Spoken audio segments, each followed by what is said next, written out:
महात्मा बुद्ध द्वारा सैकड़ों वर्ष पहले दिए गए उपदेश आज भी प्रासंगिक हैं। तो आइए आज सुनते हैं महात्मा बुद्ध के जीवन से जुड़ी एक बड़ी ही प्रेरक और दिलचस्प कहानी, जिसमें उन्होंने बताया है कि आदमी की तुलना कैसे करें। एक बार एक आदमी महात्मा बुद्ध के पास पहुंचा। उसने पूछा, प्रभु, मुझे ये जीवन क्यों मिला है? इतनी बड़ी दुनिया में मेरी क्या कीमत है? बुद्ध मुस्कुरा दिए और उस आदमी को एक चमकीला पत्थर देते हुए बोले कि जाओ, पहले इस पत्थर का मूल्य पता करके आओ, लेकिन इसे बेचना मत, केवल मूल्य पता करना। वो आदमी सबसे पहले उस पत्थर को लेकर एक आम वाले के पास गया और उसे पत्थर दिखाते हुए बोला कि इसकी कीमत क्या होगी। आम वाला पत्थर को देखते ही समझ गया कि यह कोई बेशकीमती पत्थर लगता है। फिर भी वह बनावटी आवाज में बोला कि मैं इसके बदले में तुम्हें 10 आम दे सकता हूँ।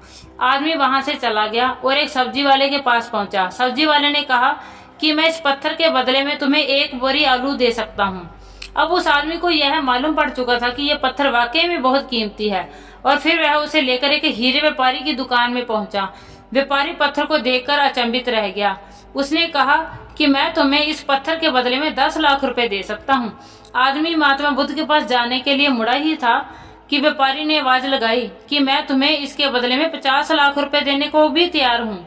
लेकिन आदमी नहीं रुका। व्यापारी ने गिड़गिड़ाते हुए फिर आवाज लगाई कि तुम मुझे बस वो हीरा दे दो, बदले में तुम जितना धन चाहो मैं देने के लिए तैयार हूँ।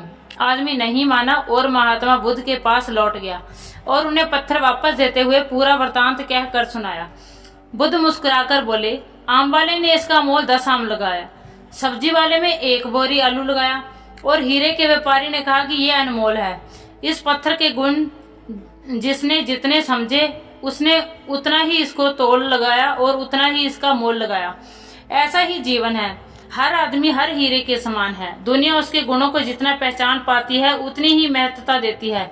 लेकिन आदमी और हीरे में फर्क ये है कि हीरे का कोई दूसरा तराशता है और आदमी को अपने आप को खुद ही तराशना पड़ता है। तुम भी अपने भीतर के गुणों को तराशो, तुम्हें पहचानने वाला भी कोई और नहीं मिल जाएगा। महात्मा बुद्ध की इस प्रेरक कहानी से हमें यह सीख मिलती है कि इंसान को उसके गुणों के आधार पर ही महत्व दिया जाता है।